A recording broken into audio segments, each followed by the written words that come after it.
All right, please come into the sanctuary.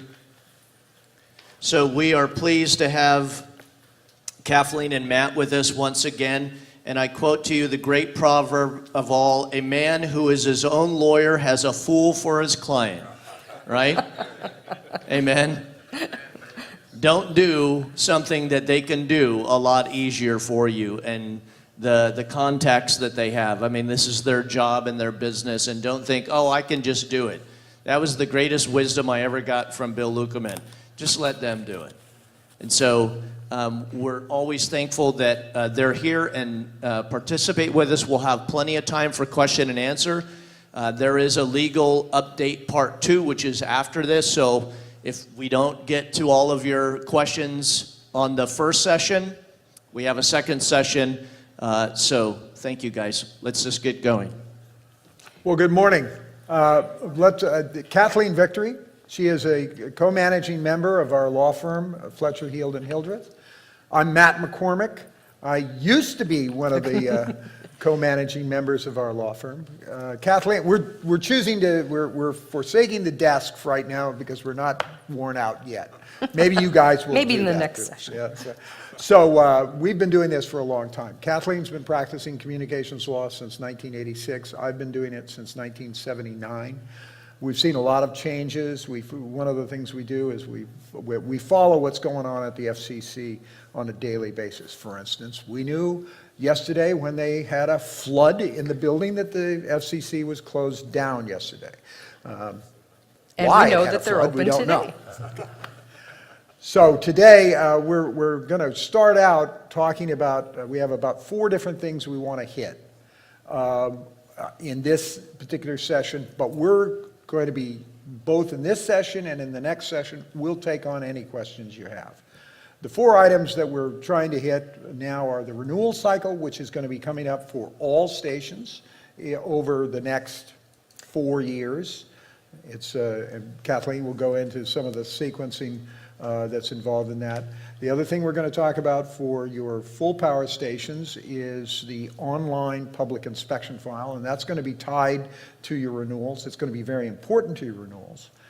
Then we're going to talk about translator complaints and translator interference, and then if time permits, we'll also talk briefly about music licensing and the issues that are there. So Well, in the next session, did you say? and, oh yes, in the next session, we're going to start out, we'll use as the base current, we'll talk about underwriting restrictions, but then we'll talk about anything else that you want to go about. We're not seeing a huge amount of enforcement in underwriting, but we're anticipating that we are going to see more enforcement, particularly of regular commercial underwriting. And we'll go through all of that as we go. If you don't mind, I'd like to kind of survey to see who we have here. First of all, has anybody got an AM station? 1 AM, okay. All right. Okay. How many are full power FMs? Okay. Quite a few. Good. All right, and LPFMs? All right, and then how many of you have translators?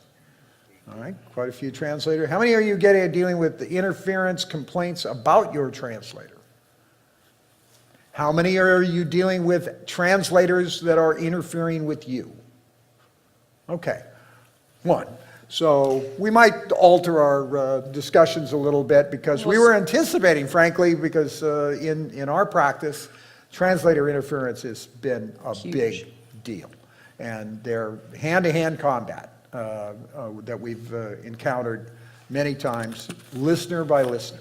And the FCC has some developments in that area. So, but let's move on to renewals. Okay, so as all of you know, the renewal cycle is going to start relatively soon. The first renewals will be filed in April of 2019.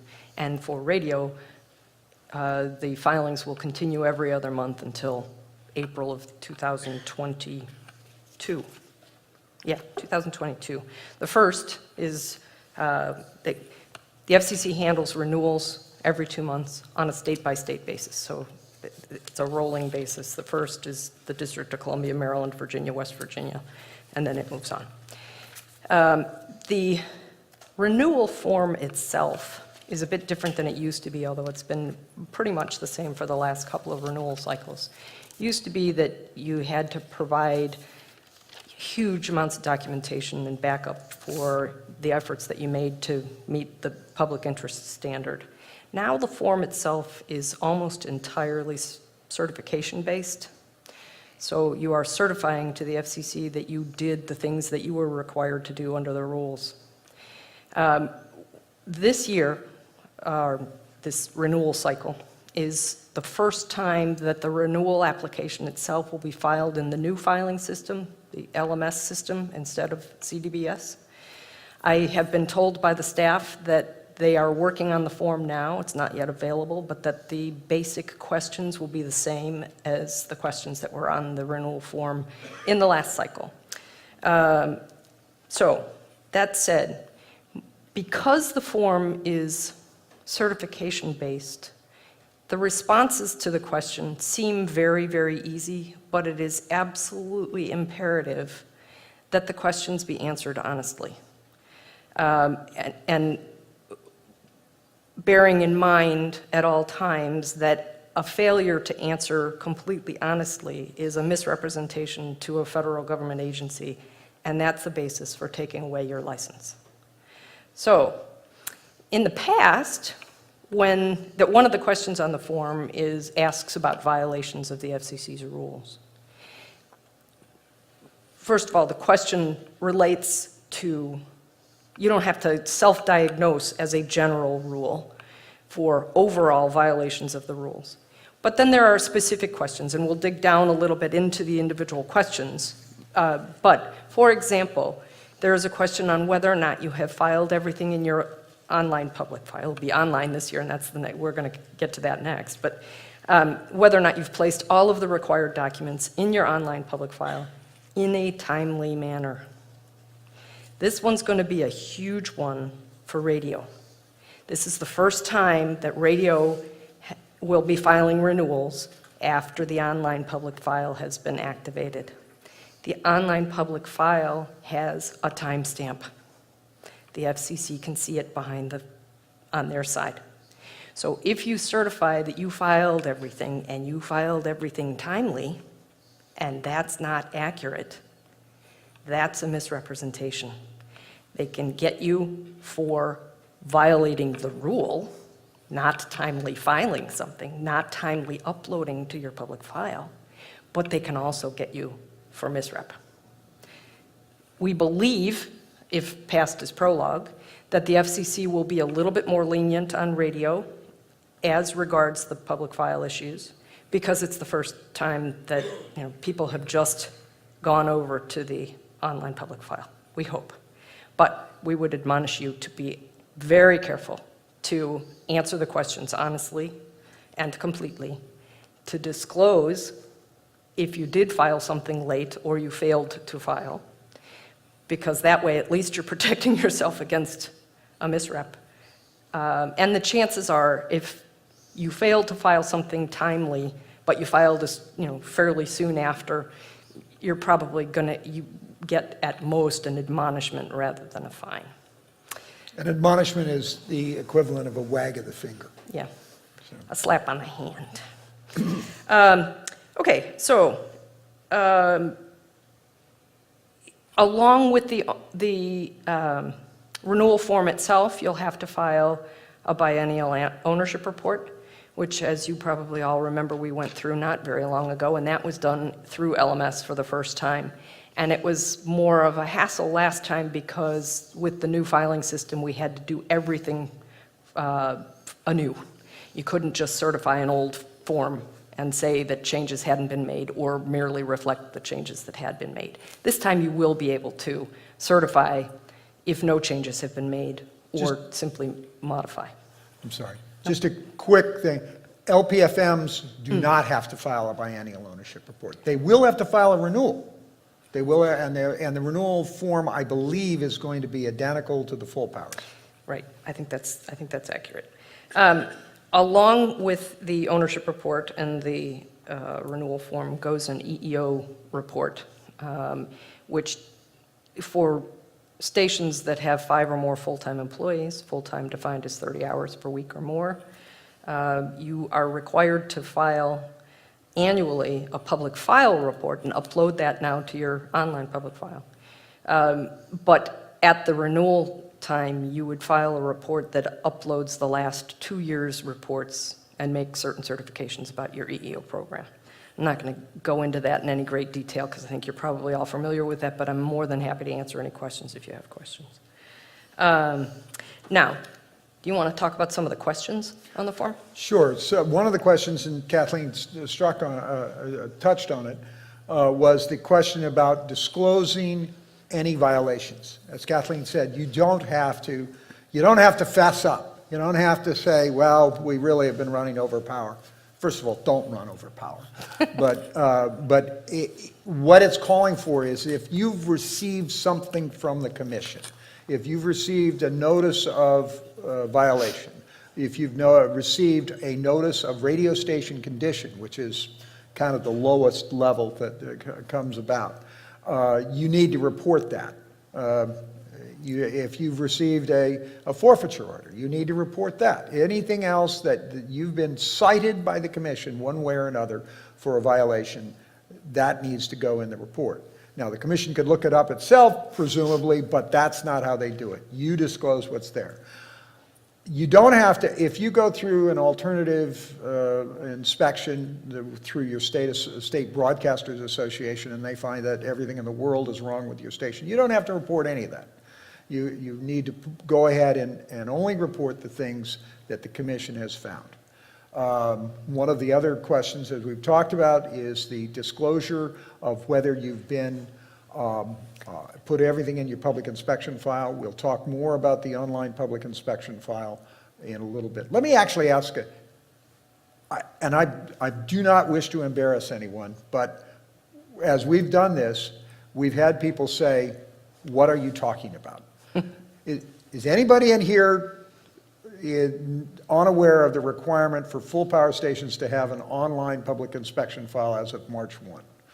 Okay, if not, if you didn't raise your hand because you don't, come see us and we can get you squared away. We have any number of clients that in the last little bit that have said they weren't aware of the requirement, notwithstanding our public notices and our memos, et cetera. But they weren't aware of the requirement. And people need to get up to speed with that. It's not hard. It's not real simple, but it's not hard to get that done. Another question that you're going to have to deal with is, have you been off the air for 30 days or more at any point during the license renewal term? And So the last 8 years. In the last 8 years. Or since you've owned the station, if it's less than 8 years. And you need to disclose that. You need to be specific about the dates that you were off the air, if it was 30 days or more. If it was less than 30 days, you don't need to be concerned about it. If it's more than 30 days, you need to report that. Even if you had failed to file an STA for a silence STA. Let me go very quickly over the requirements.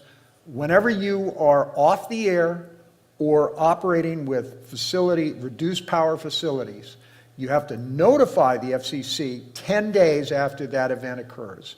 And then if it's going to be more than 10 days before you get, or be more than 30 days before you get back to your licensed facilities, you have to request an STA. And that could be an STA, if you're going to be off the air, it's an STA for silence authority. If it's going to be at reduced power, it's going to be an STA for reduced power. The FCC will, the audio division will grant your STA, and it will be for 6 months from, unless you specifically ask for a shorter time, it's going to be 6 months from the day they act upon it. But all of those silence periods, not your reduced power periods, unless they change the rule, the question, need to be reported in the renewal application. One other factor, if the station is silent at the time that you file the renewal, the FCC will not grant the renewal until the station goes back on the air. Minimum operating schedules. Now, minimum operating schedules as a general rule do not apply to non-commercial stations, but the FCC has indicated that and this is one of the purposes for disclosing periods of off-air, that they will in fact consider the cumulative amount of time off-air. So if you've been off the air for a long time and simply flip your station back on the air in order to avoid the 12-month off-air rule, which I assume most of you are familiar with, then you could find yourself in jeopardy. You might draw a short-term renewal. The 12-month off-air rule, I'm sure you're familiar with, but the FCC says that if you are off the air for 12 consecutive months, your license is lost automatically by operation of law. There are very, very few exceptions to the rule, and we can go into those if anybody needs to talk about them. You do have to make an environmental certification with the renewal form as well that refers to compliance with the RF standards primarily. And that's not a question that we usually handle for you. That's a question that you should have well, you may be engineers yourself, but your engineers should take a look at it in order to be able to make the certification. The FCC form does actually have worksheets that can be used in order to confirm that your certification is accurate. That's attached to the instructions to the form, and all of those will be made available electronically through LMS, but if you need them, we can always send them to you. Regarding the environmental certification, when you got your authorization, whether that's presumably a construction permit, you made an environmental certification, you made an environmental showing. Most typically, you're demonstrating that there's the radiation exposure at the transmitter site is below the thresholds that the FCC is concerned about in their guidelines. Typically, we find that the only time the environmental certification really becomes an issue at renewal time is if there's been some change around in the area where you are located. For instance, and this has happened to me, I had a college station that had a perfectly fine environmental certification from their construction permit, but they built a dorm next to the tower. So then we had to go through and do the calculations to show that the students that were in that dorm that was close to the tower were adequately protected. Those are the types of things. If in the unusual things, say some environmental change occurred in your area that they had declared the land on which you were located to be a wetland, then you got a more complicated issue. If nothing has happened since you got your construction permit, you're probably going to be okay. Fair enough. So that's essentially the form. I wanted to quickly go over the timing issues in terms of renewals. You have to start making pre-filing announcements. I guess it's actually 5 months? It's 2 months before you file. 2 months before you file. And that's 4 months, so it's 6 months. So it's 6 months. Yeah. You start making your on-the-air announcements of the filing, regarding the filing of your renewal 6 months before. 2 months before the expiration of your existing license, you file the forms with the FCC. Then there are post-filing announcements made immediately after, but going consecutively for the next couple of months. There's very little opportunity to really oppose a renewal anymore. There are very limited opportunities, but it's not like the old days when anybody could file a claim against a challenging application. Kathleen and I have both had experience, so we're going to geese out here for just a second. We both have had experience with what was called comparative renewals. And it used to be that when you filed a renewal application, there was a period of time that anyone who wanted to say, I can do a better job, can file a competing application. And you were off to the races because it was a fight to the death.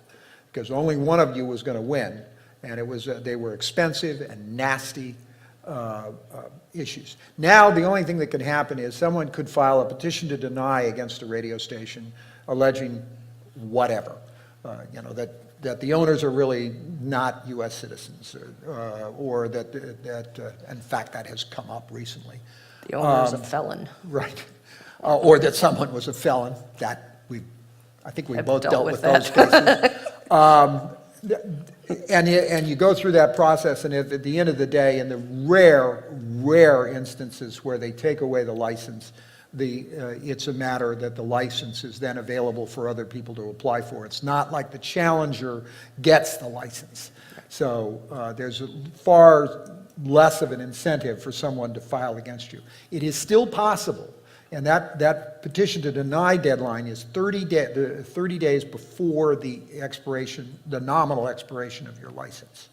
And that's one of the landmarks we look and make sure that we didn't get through, that we didn't have somebody that just was mad at us, a disgruntled employee, a former volunteer, or something that came after you. If there is a petition, you have to respond to it, you have to deal with it, and everything's going to be delayed. But don't worry about delay, because if you file your renewal application on time, you're okay. You get to continue operating. I had a client, I won't go into all the horrible problems that they had. They went through 4 license renewal periods without a renewal because of a significant problem that the licensee had. But he continued to operate the station throughout all of that period of time until he eventually was given permission to sell it. The bottom line is, by timely filing a renewal, you are protected. Your license remains in place until officially granted or denied. So you're fine as long as you've got an application on file. There are those that have filed late, and while that doesn't necessarily preclude the grant of a renewal, it often will be followed with a fine. So it's important to try and file in a timely manner. Two levels of fine. If you miss the deadline for filing, there's a relatively minor fine. I think in the past they've done it, it's either been $750 or $1,500. That's one fine. And then if you go so far that you've gone past the 4 months between when you filed the renewal application and when the license expired, and you filed after the license expired, there's another fine. And that, I think that's also about $1,500 in the normal thing. But none of you are going to do that, Right. because you're going to be on top of when the renewals are due. If anybody needs a list of the dates for when you're required to file, I have a chart up here and I can give them out to you, or just send me an email and I'll send you your dates. So really that's, as relates to the renewal itself, that's all I really had. So if anybody has questions, otherwise I'm going to move and we'll talk a little bit about the online public file in a little bit more depth.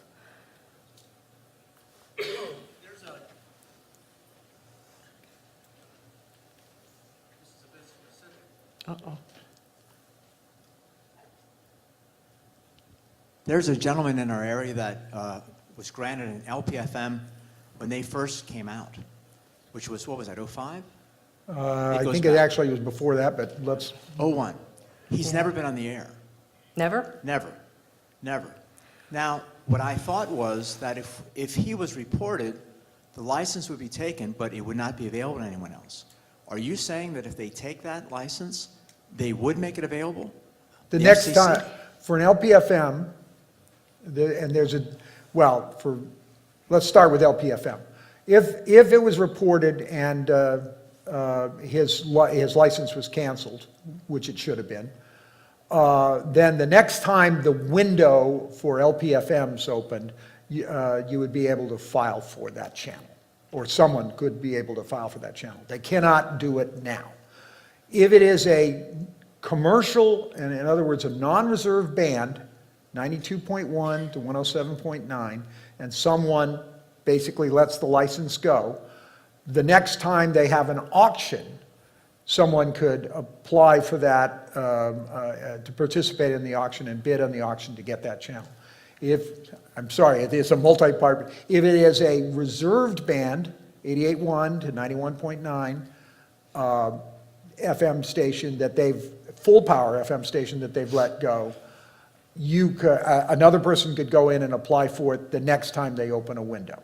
So it's not a matter that it becomes immediately available to someone else to apply for it if a station is either a station is abandoned or the license is canceled. So any LPFM would only be if they open another window for LPFMs? Right. We're pretty certain, that the next significant window is going to open will be an LPFM, because the Prometheus has been pounded on the commission about that. So, One quick, on the, to go back to the reporting off air, or periods of time when you're off the air, what is that for 30 days or longer, or If you are going to be, if you go off the air, you have to notify within 10 days. If you are going to be off the air for 30 days or more, then you have to file a request for silent authority. and then in the renewal, You have to you have to disclose that. report any day, any period of time that you were off the air for 30 days or more. It's not adding up everything together. Yes. It's in chunks. So- So if you had 3 10s, you didn't have to report anything. Right. okay, but any off air, anytime you're off the air, we need to report? No. If 10 you're days. going to be off for 10 days, 10 if you days. are off for 10 days. I got At you, the okay, 10-day mark, okay. you're Because obligated I to was, for a file. minute, I'm like, if I go off the air for, 5 hours, Oh, I don't no, have to no. report No. that. Yeah, No. I didn't think so, but I was just, my ears weren't working. So. But just so you're clear, you should be, anytime you're off the air, it should be in your station log. Yes. On the notice that we need to put on air, can you re-describe that? Because I know a lot of low-power FM and, maybe over the years, they haven't done I haven't done a renewal yet. So a lot of us are maybe in that same program where we haven't done that. So can you describe what our requirements are, not only for low power, but full power? I'm not going to I'm not going to do them exactly for low power. They're in the rules and when the time comes, but what they are is on-air announcements. You do not need to publish in a newspaper. For the full powers, and I think the low powers, I think that's the same announcement it for is low the same. powers, but don't hold me exactly to that. But there's a specific script that's in the rules. Now, unfortunately, the commission did not update the rules to reflect the change to the online public inspection file, so we have to kind of take our best guess. When we get to that period, and when the pre-filing announcements start, pre-filing announcements are on the 1st and the 16th of the month for the 2 months prior to you file the renewal. And it's a very specific script. It's in the rules. Section 73.3580 is the rule, which is one of the most complex rules the commission has. And I'm including the AM rules, which are complex. I mean, this rule's a mess. So, but it's in there what the language is that you have to do for your pre-filing announcement. Then, beginning on the day that the 1st and 16th of the 3 months after you filed the renewal, there's another announcement which is almost the same, except it said we are going to file a renewal, says we have filed a renewal. And that has to run on the 1st and 16th of the Month you file in. the month you file, the next month, and the next month. And that's going to, among other things, say who you are, who the licensee is. I think it has the frequency, but I might be wrong about that. And it has to say, here's where you can access the public inspection file, and here's where you can notify the commission if you want to comment on the renewal. So, But since low power doesn't file an online, yes, it does file an online. It does not have an online public inspection file. that's what I mean. So they don't have an online public inspection, but It- low power are going to have to do online. To do the announcements. Right, and it will, if I'm remembering correctly, it will direct the listeners that they can contact the commission if they wish to comment on the renewal. And Kathleen, they can email you to get the script? Absolutely. Okay, so Absolutely. everybody got that? If you don't have the script, please send an email to Absolutely. Kathleen to get the script. And then your date Yep. that we will be filing for. Yep. Thank you. Right. Just so if you want to jot down, Kathleen's email address it's simple,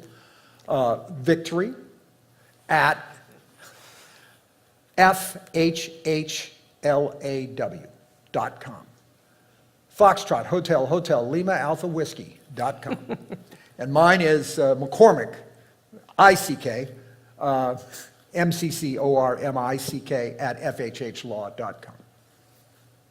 We will be notifying everybody in the room that we currently represent to, give you updates on when you have to file and the content of the notices. But for Thank anybody you. else, you're more than welcome to contact us, and we'll provide information for you. If people don't have other questions, then I'll move on a little bit to the online public file. Oh, What's the time period for LPFM for renewal? Same time period. You file your, you start your pre-filing announcements 2 months before you file your renewal. You file your renewal 4 months before the license expires. Right. And you're in the same, and as Kathleen was saying, it's organized geographically. So it depends, it doesn't depend on when your license was granted, it depends on where you're located. So as we said, I'm sorry, you go ahead. No, one other thing on that point.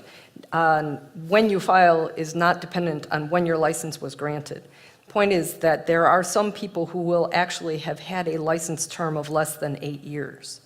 You still have to file the renewal. The renewal dates are set by the FCC in the renewal cycle. It's a two-year period of time where, it's a rolling basis based on state. So if you want to tell me what your state is, I can tell you when you have to file.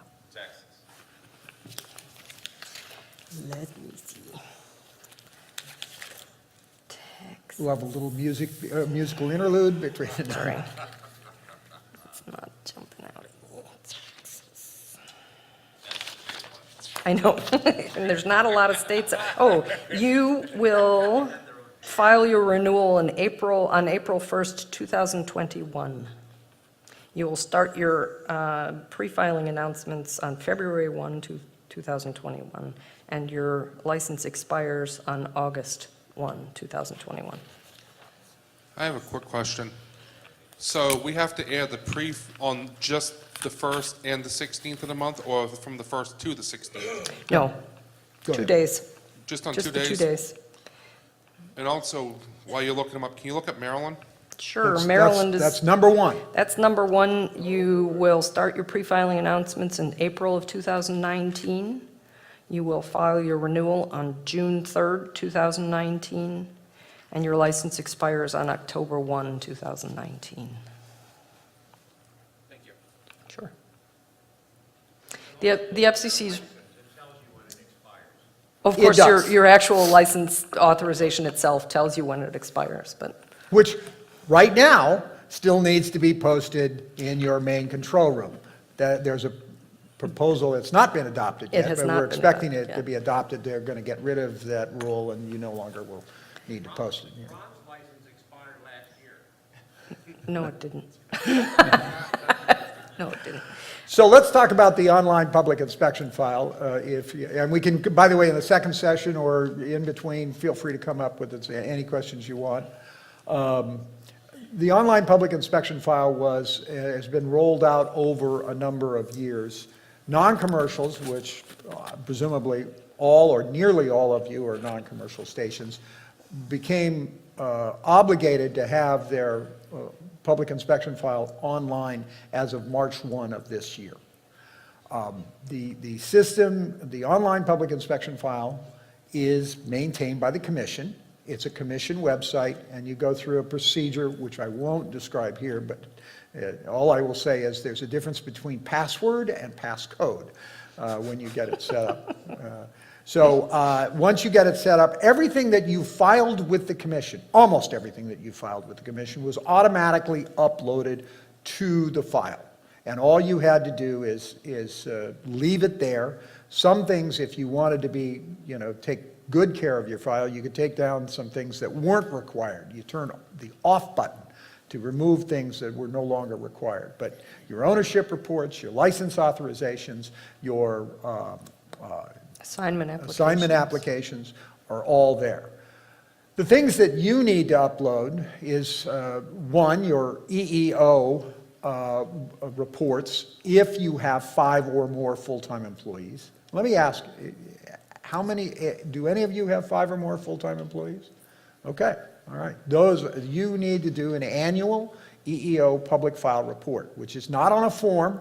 It's a number of requirements that are specified in the rule, section 73.2080, that you have to put into that report. And that has to be uploaded manually to the online public inspection file.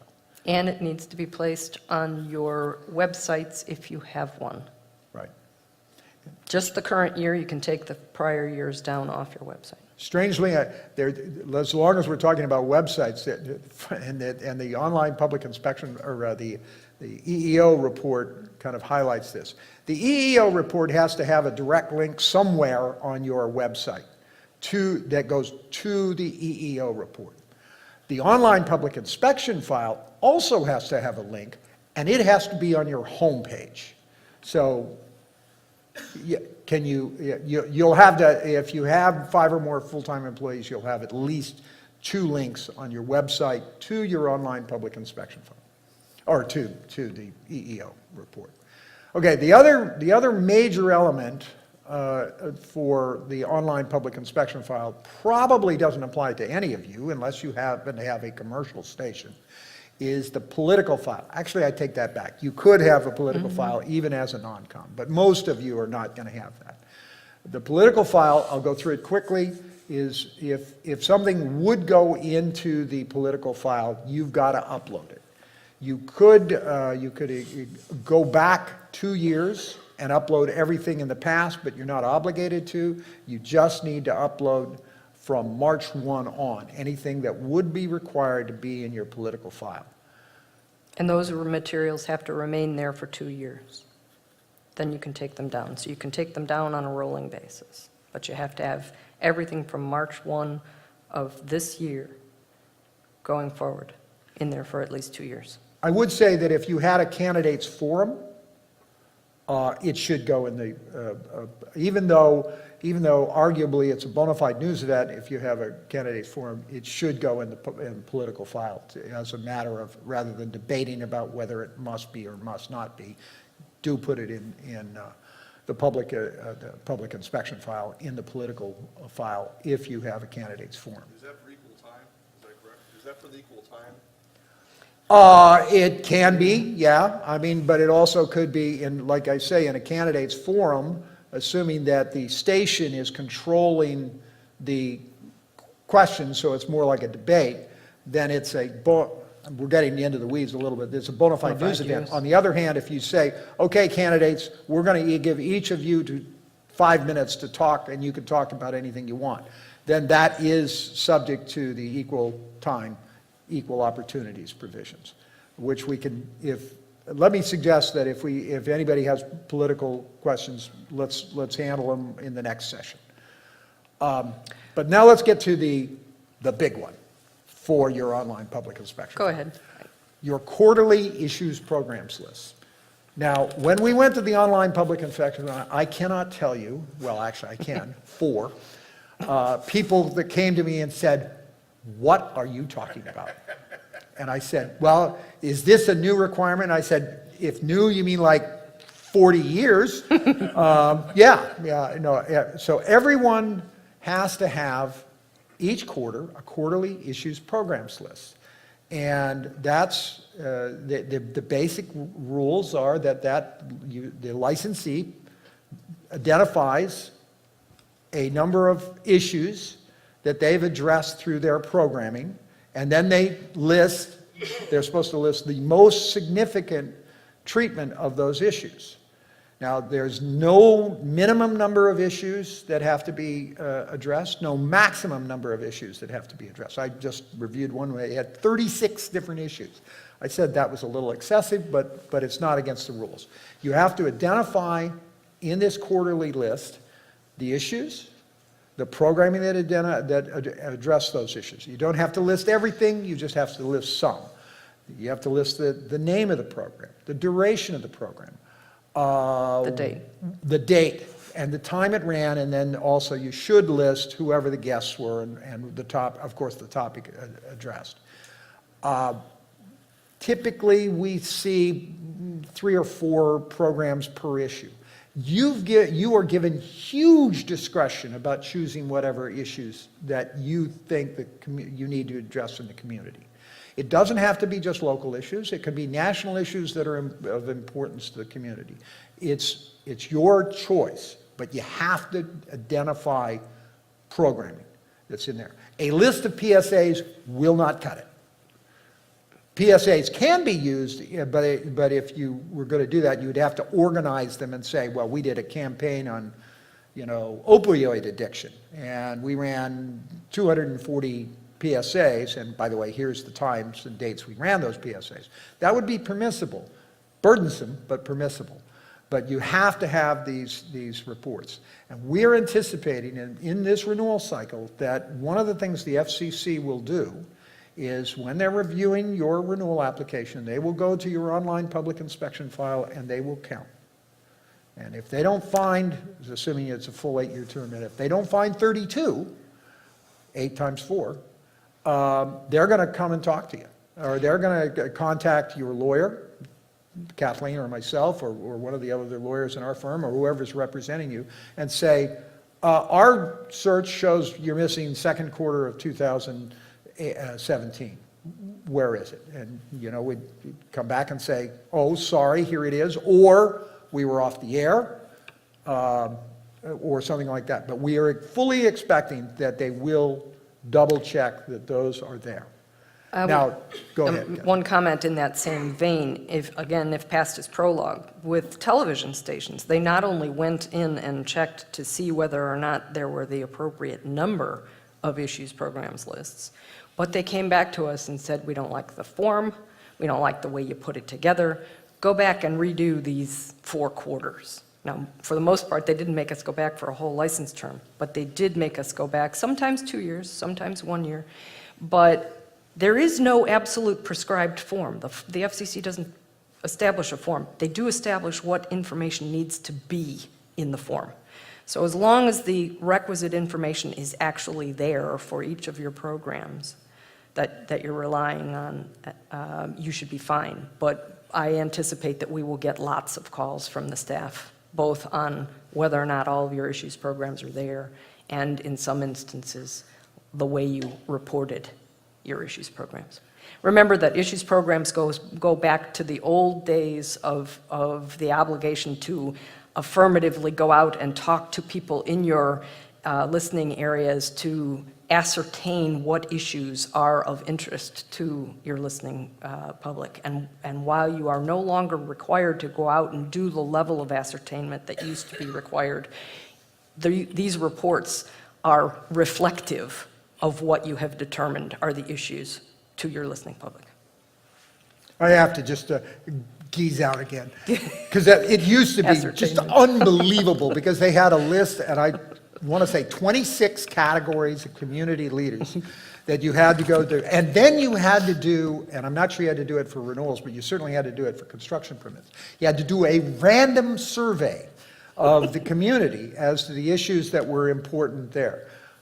Unbelievable use of time. I won't say waste, but unbelievable use of time.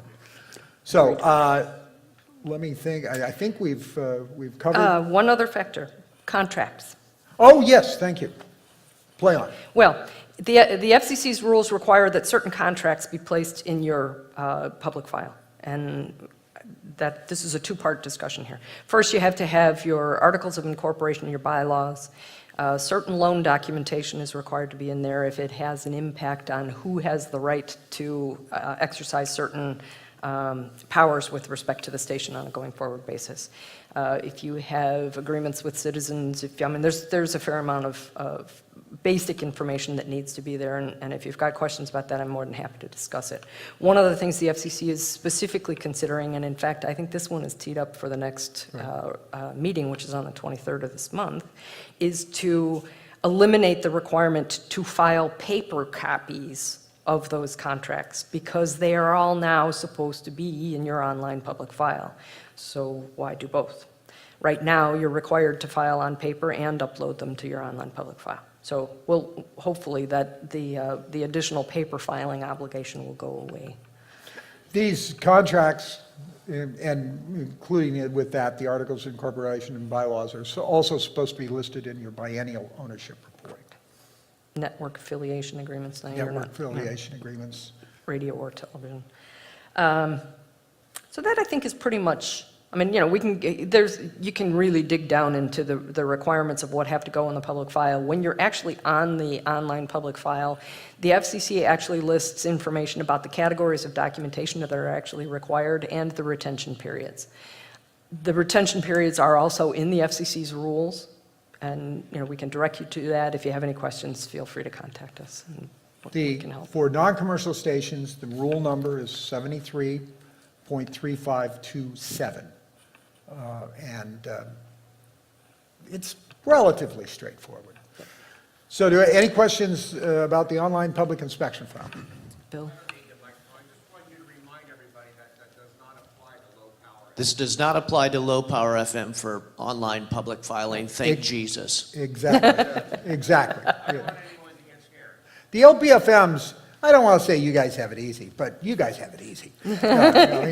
Once you get through the renewal, you don't have to file biennial ownership reports. You don't have to, I don't even believe you don't, since you don't have to have a public inspection file, I don't believe you have the obligation to upload your articles of incorporation or bylaws. But don't That's hold me to that.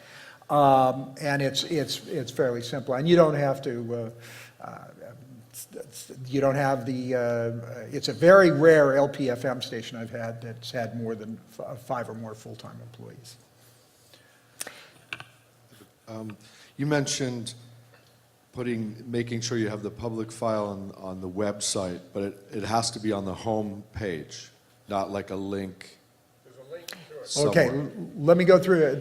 The online public inspection file is on a commission-hosted website. You don't do it yourself.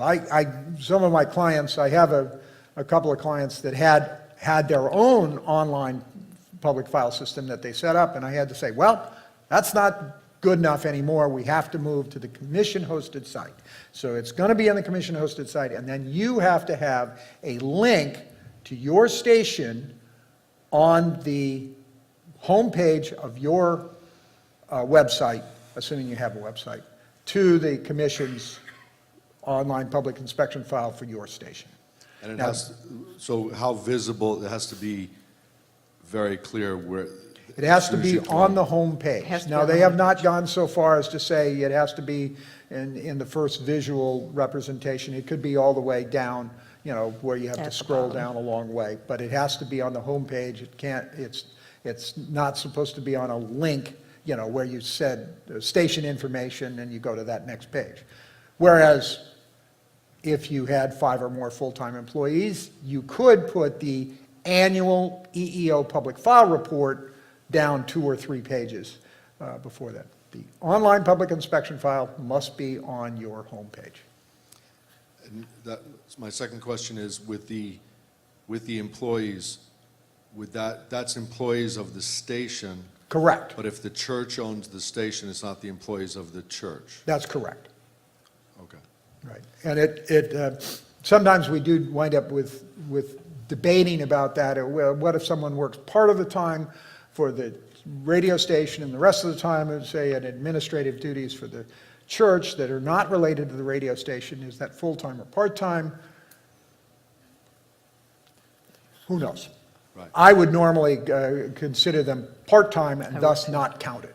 Right. Because they're, now, again, I think Kathleen already mentioned it, for FCC purposes, full-time is 30 or more hours per week on a regularly scheduled basis. Summer fill-in doesn't count, kick you over the 30 hours. An occasional overtime doesn't kick somebody into being a full-time employee.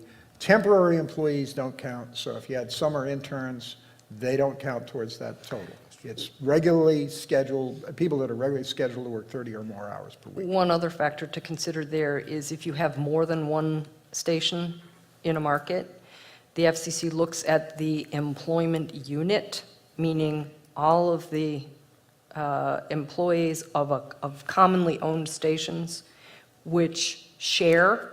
So if you have 2 stations and you've got 4 employees at one station and 2 employees at the other station, but they actually both cross over and they work for both stations, then you would file as an employment unit showing 6 employees instead of filing 2 separate reports showing 4 and 2. So you have to pay attention if you have commonly owned stations in the same market and with sharing 1 or more employees. And you mentioned contracts.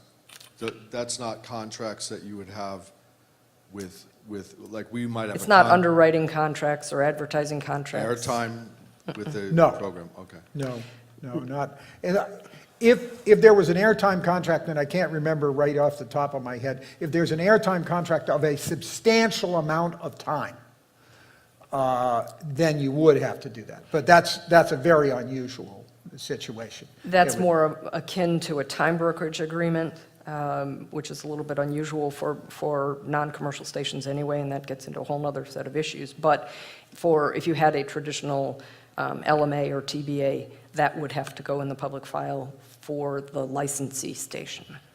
I see that we're probably actually past our time, so we'll hit music licensing in the next one.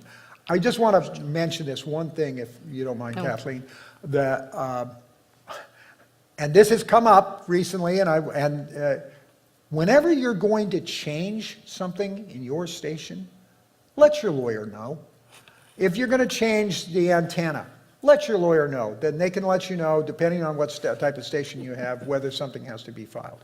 If you're going to change your your mailing address, it's really important to let your lawyer and the FCC know, because there could actually be fines for not keeping your mailing address up. And if you're going to, certainly if you're going to change your transmitter site, you got to get a modification application. The reason I mention that is because we've encountered things like recently, in the past year, I've encountered things where people have come to me and they say, well, I had to move it. I had to move it down the block. It's only down the block. Well, we still have to file an application. And And the same thing is really true particularly with non-coms. Because you're non-commercial, your boards change. Remember that as far as the FCC is concerned, if there's more than 50% change in the board, then you have to file an application to reflect the change in ownership, control of the station. And with non-coms, with boards, they look at it on a gradual basis. You can have changes that don't automatically require an application filed with the FCC, but if gradual changes ultimately reach the level of being 50% or more, as a general rule, then you would have to file an application with the FCC. We have many clients that have failed to do this, and for the most part, you can file a mea culpa application with the FCC, and that will not come back to haunt you.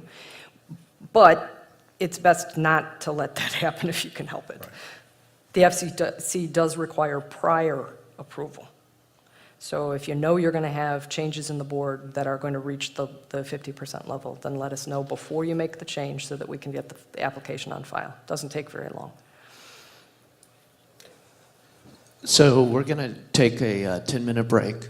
And on your schedule, there was a workshop, but we're going to have Josh teach that session with his other breakout. We're going to combine them. So everybody will be back for this session to continue. So 10 minutes. Also, I want to let you know that Bob Moore is in the house with his computer and his engineering and brilliance in the foyer at any time for questions on engineering issues through the conference. So be mindful of that. So we'll be back here in about 10 minutes.